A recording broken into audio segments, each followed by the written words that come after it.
गीता किसी विशेष व्यक्ति, किसी जाति, वर्ग, पंथ, देश काल या किसी रूढ़िग्रस्त संप्रदाय का ग्रंथ नहीं है, बल्कि ये सार्वलौकिक तथा सार्वकालिक धर्मशास्त्र है। ये प्रत्येक देश, प्रत्येक जाति, प्रत्येक आयु के, प्रत्येक स्त्री पुरुष के लिए, सबके लिए है। सचमुच गीता संपूर्ण मानव जाति का धर्मशास्त्र है और कितने गौरव की बात है कि गीता आपका धर्मशास्त्र है।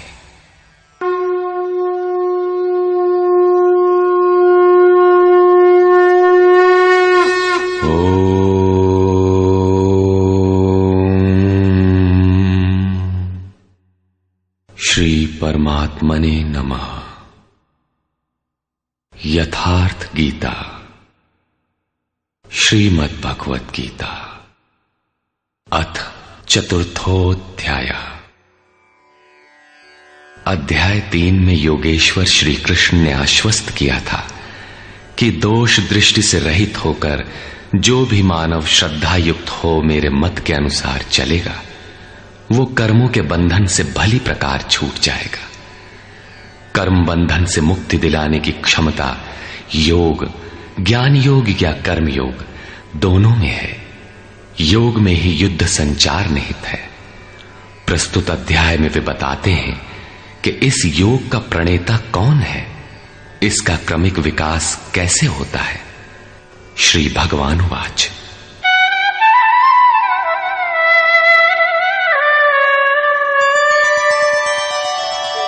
इमं विवस्वते योगं प्रोक्तवानहमव्ययम् विवस्वान्मनवे प्राह मनुरिक्ष्वाकवे ब्रवीत्।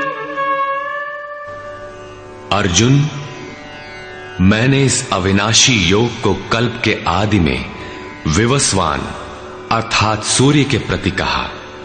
विवस्वान ने मनु से और मनु ने इक्ष्वाकु से कहा। किसने कहा? मैंने। श्री कृष्ण कौन थे? एक योगी, तत्व स्थित महापुरुष ही इस अविनाशी योग को कल्प के आरंभ में अर्थात भजन के आरंभ में विवस्वान अर्थात जो विवश हैं ऐसे प्राणियों से कहता है, सुरा में संचार कर देता है। यहां सूर्य एक प्रतीक है, क्योंकि सुरा में ही वो परम प्रकाश स्वरूप है और वहीं उसके पाने का विधान है। वास्तविक प्रकाशदाता अर्थात सूर्य वहीं है। ये योग अविनाशी है। योगेश्वर श्री कृष्ण ने कहा था कि इसमें आरंभ का नाश नहीं होता। इस योग का आरंभ भर कर दें तो ये पूर्णत्व दिलाकर ही शांत होता है।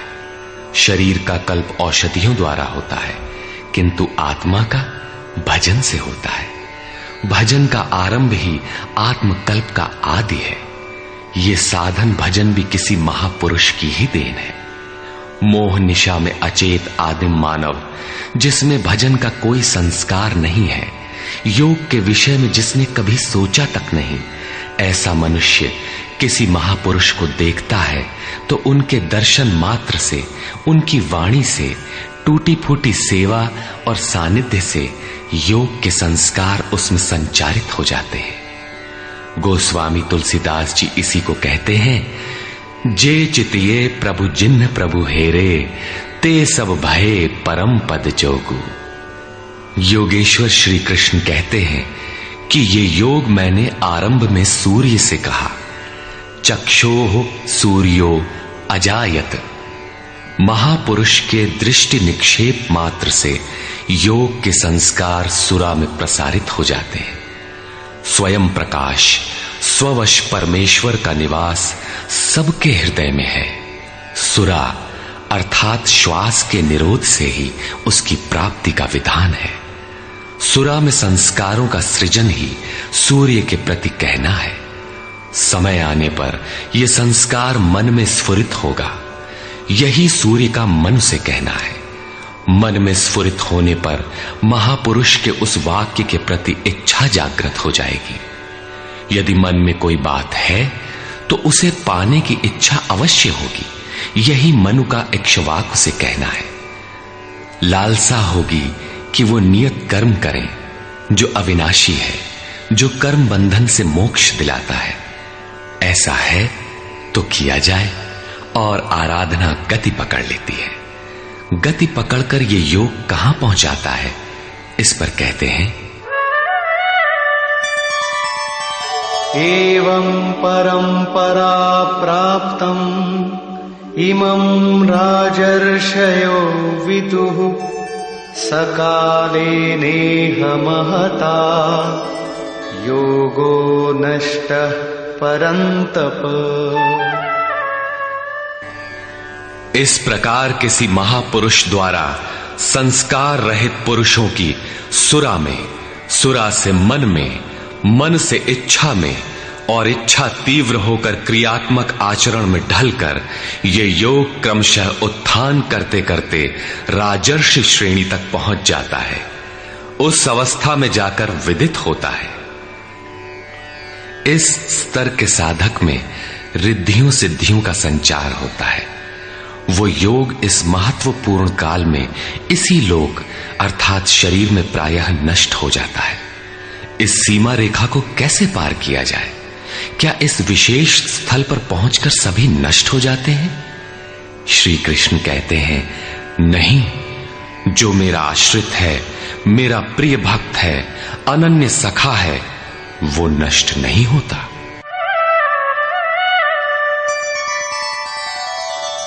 स एवायं मया तेद्य योगः प्रोक्तः पुरातनः भक्तोऽसि मे सखा चेति रहस्यं ह्येतदुत्तमम्।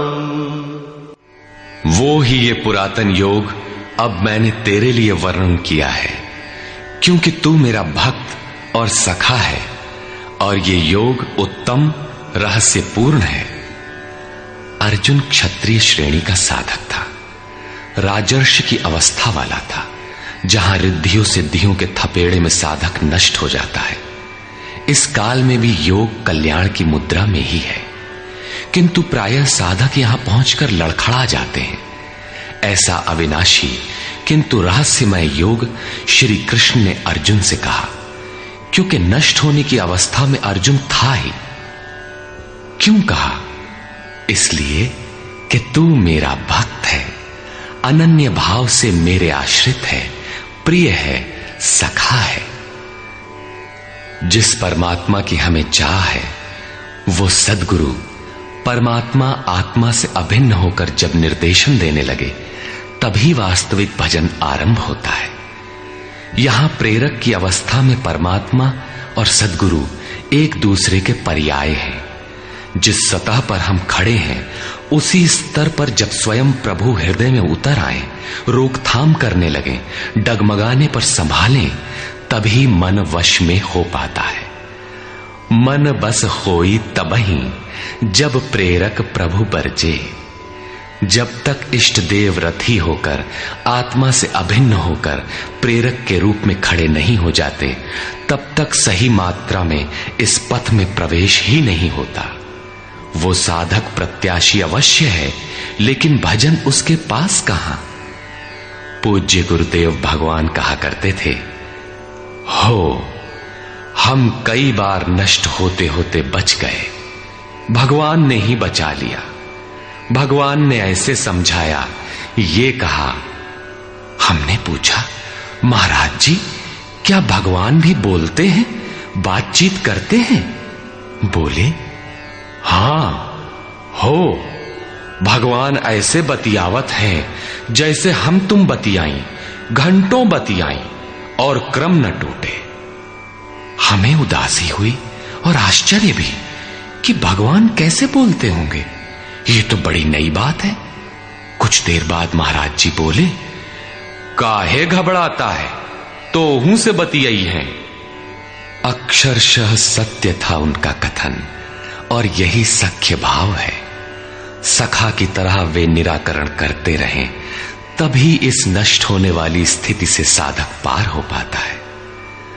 अभी तक योगेश्वर श्री कृष्ण ने किसी महापुरुष द्वारा योग के आरंभ, इसमें आने वाले व्यवधान, उससे पार पाने का रास्ता बताया। इस पर अर्जुन ने प्रश्न किया। अर्जुन उवाच,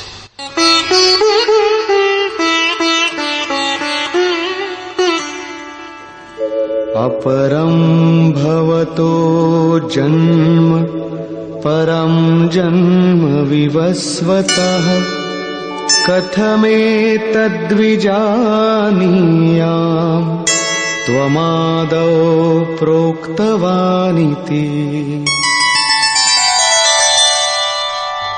भगवान, आपका जन्म तो अपरम अब हुआ है और मेरे अंदर सुरा का संचार बहुत पुराना है, तो मैं कैसे मान लूं कि इस योग को भजन के आदि में आपने ही कहा था। इस पर योगेश्वर श्री कृष्ण महाराज बोले। श्री भगवान वाच,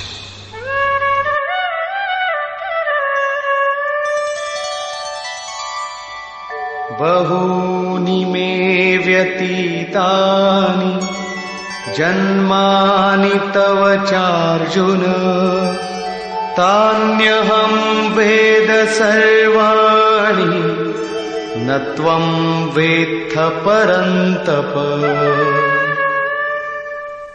अर्जुन, मेरे और तेरे बहुत से जन्म हो चुके हैं। हे परम तप, उन सबको तू नहीं जानता, किंतु मैं जानता हूं। साधक नहीं जानता, स्वरूपस्थ महापुरुष जानता है, अव्यक्त की स्थिति वाला जानता है। क्या आप सबकी तरह पैदा होते हैं? श्री कृष्ण कहते हैं, नहीं, स्वरूप की प्राप्ति शरीर प्राप्ति से भिन्न है। मेरा जन्म इन आंखों से नहीं देखा जा सकता। मैं अजन्मा, अव्यक्त, शाश्वत होते हुए भी शरीर के आधार वाला हूं। अवधू जीवत में कर आशा, मुए मुक्ति गुरु कहे स्वार्थी, झूठा दे विश्वासा। शरीर के रहते ही उस परम तत्व में प्रवेश पाया जाता है। लेश मात्र भी कमी है तो जन्म लेना पड़ता है। अभी तक अर्जुन श्री कृष्ण को अपने समान देहधारी समझता है। वो अंतरंग प्रश्न रखता है, क्या आपका जन्म वैसा ही है जैसा सबका है? क्या आप भी शरीरों की तरह पैदा होते हैं? श्री कृष्ण कहते हैं, अजोऽपि सन्नव्ययात्मा भूतानामीश्वरोऽपि सन् प्रकृतिं स्वामधिष्ठाय संभवाम्यात्ममायया। मैं विनाश रहित, पुनः जन्म रहित और समस्त प्राणियों के स्वर में संचारित होने पर भी अपनी प्रकृति को अधीन करके आत्म माया से प्रकट होता हूं। एक माया तो अविद्या है, जो प्रकृति में ही विश्वास दिलाती है, नीच एवं अधम योनियों का कारण बनती है। दूसरी माया है आत्म माया, जो आत्मा में प्रवेश दिलाती है, स्वरूप के जन्म का कारण बनती है। इसी को योग माया भी कहते हैं, जिससे हम विलग हैं। उस शाश्वत स्वरूप से ये जोड़ती है, मिलन कराती है। उस आत्मिक प्रक्रिया द्वारा मैं अपनी त्रिगुणमयी प्रकृति को अधीन करके ही प्रकट होता हूं। प्रायः लोग कहते हैं कि भगवान का अवतार होगा तो दर्शन कर लेंगे। श्री कृष्ण कहते हैं कि ऐसा कुछ नहीं होता कि कोई दूसरा देख सके। स्वरूप का जन्म पिंड रूप में नहीं होता। श्री कृष्ण कहते हैं, योग साधना द्वारा, आत्म माया द्वारा अपनी त्रिगुणमयी प्रकृति को स्ववश करके मैं क्रमशः प्रकट होता हूं। लेकिन किन परिस्थितियों में? यदा यदा हि धर्मस्य ग्लानिर्भवति भारत अभ्युत्थानमधर्मस्य तदात्मानं सृजाम्यहम्। हे अर्जुन, जब जब परम धर्म परमात्मा के लिए हृदय ग्लानि से भर जाता है, जब अधर्म की वृद्धि से भाविक पार पाते नहीं देखता, तब मैं आत्मा को रचने लगता हूं। जब आपका हृदय अनुराग से पूरित हो जाए, उस शाश्वत धर्म के लिए गदगद गिरा नयन बह नीरा की स्थिति आ जाए, जब प्रयत्न करके भी अनुरागी अधर्म का पार नहीं पाता, ऐसी परिस्थिति में मैं अपने स्वरूप को रचता हूं। अर्थात भगवान का आविर्भाव केवल अनुरागी के लिए है और ये अवतार किसी भाग्यवान साधक के अंतराल में होता है। आप प्रकट होकर करते क्या हैं? परित्राणाय साधूनां विनाशाय च दुष्कृतां धर्म संस्थापनार्थाय संभवामि युगे युगे। अर्जुन, साधूनां परित्राणाय परम साध्य एकमात्र परमात्मा है, जिसे साध लेने पर कुछ भी साधना शेष नहीं रह जाती।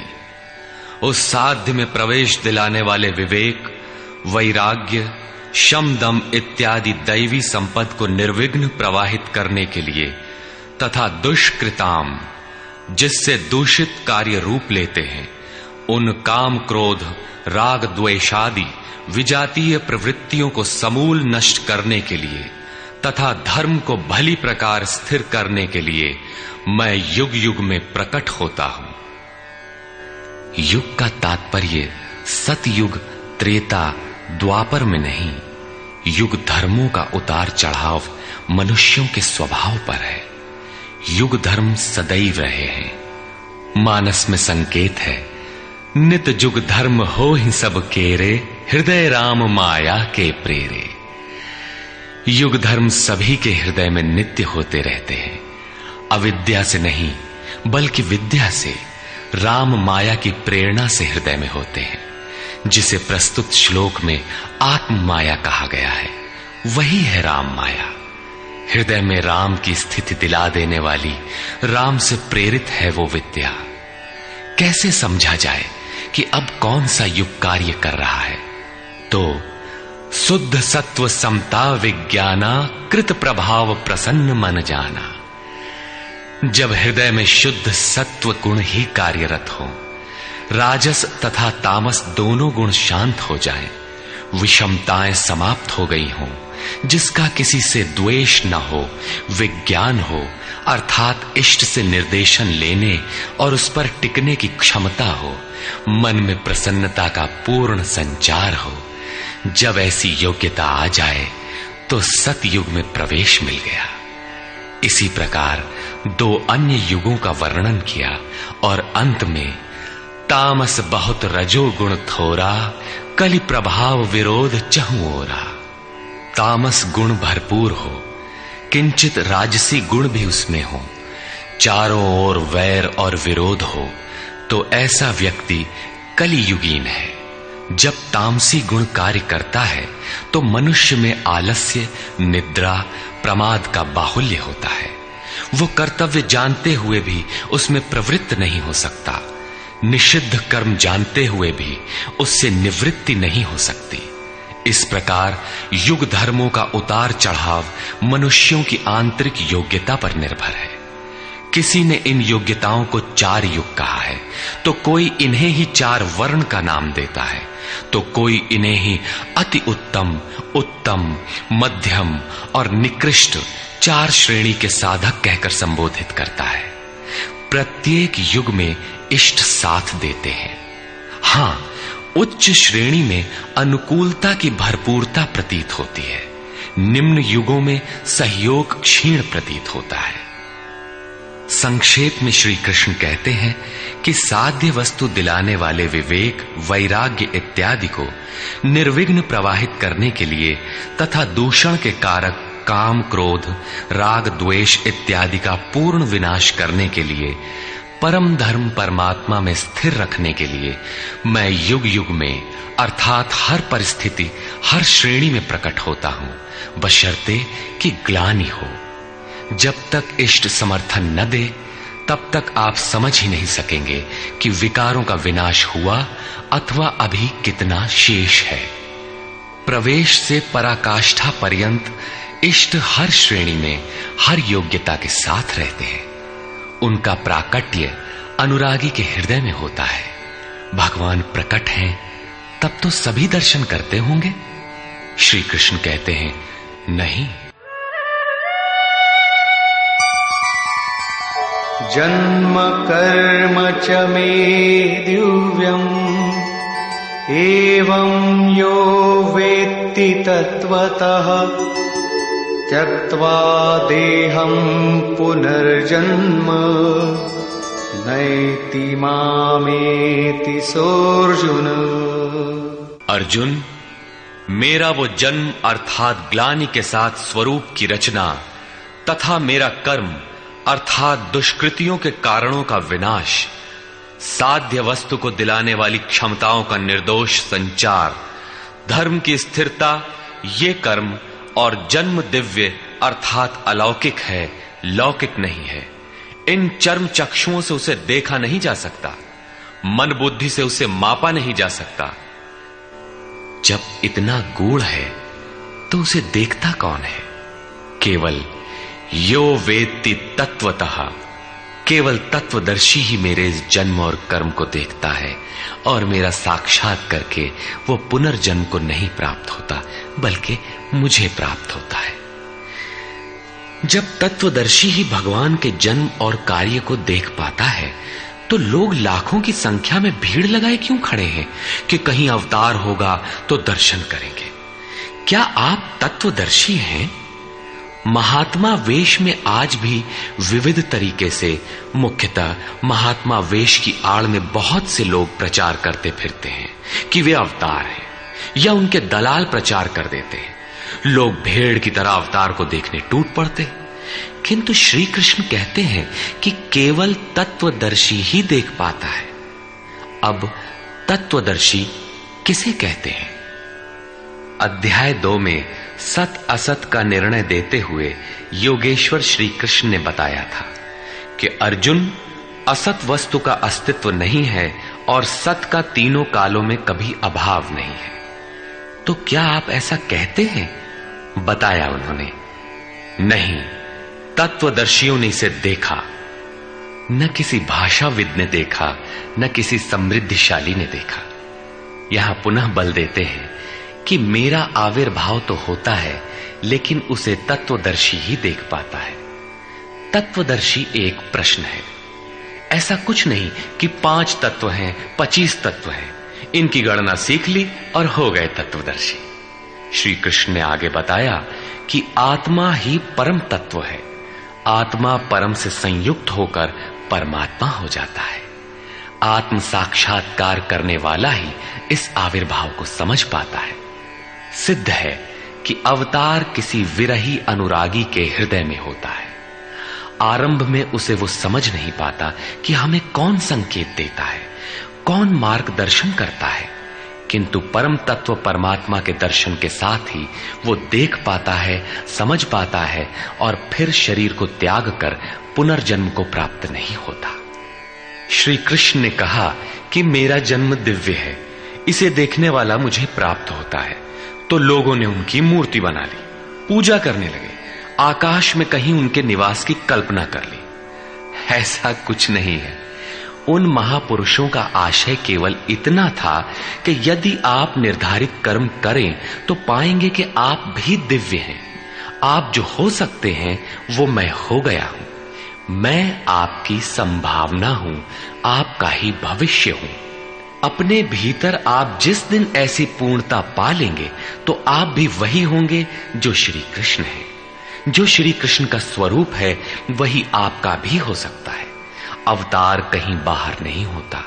हां, यदि अनुराग पूरित हृदय हो तो आपके भीतर भी अवतार की अनुभूति संभव है। वे आपको प्रोत्साहित करते हैं कि बहुत से लोग इस मार्ग पर चलकर मेरे स्वरूप को प्राप्त कर चुके हैं। वीतराग भय क्रोधा मन्मया मामुपाश्रिताः बहवो ज्ञानतपसा पूता मद्भावमागता।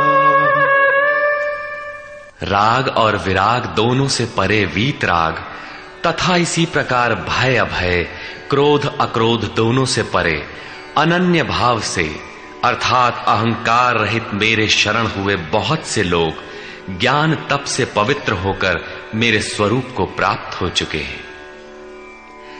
अब ऐसा होने लगा हो ऐसी बात नहीं है, ये विधान सदैव से रहा है। बहुत से पुरुष इसी प्रकार से मेरे स्वरूप को प्राप्त हो चुके हैं। किस प्रकार? जिन जिन का हृदय अधर्म की वृद्धि देखकर परमात्मा के लिए ग्लानि से भर गया, उस स्थिति में मैं अपने स्वरूप को रचता हूं। वे मेरे स्वरूप को प्राप्त होते हैं, जिसे योगेश्वर श्री कृष्ण ने तत्व दर्शन कहा था, उसे ही अब ज्ञान कहते हैं। परम तत्व है परमात्मा, उसे प्रत्यक्ष दर्शन के साथ जानना ज्ञान है। ऐसी जानकारी वाले ज्ञानी मेरे स्वरूप को प्राप्त करते हैं। यहां यह प्रश्न पूरा हो गया। अब वे योग्यता के आधार पर भजने वालों का श्रेणी विभाजन करते हैं। ये यथा मां प्रपद्यन्ते तांस्तथैव भजाम्यहम् मम वर्त्मानुवर्तन्ते मनु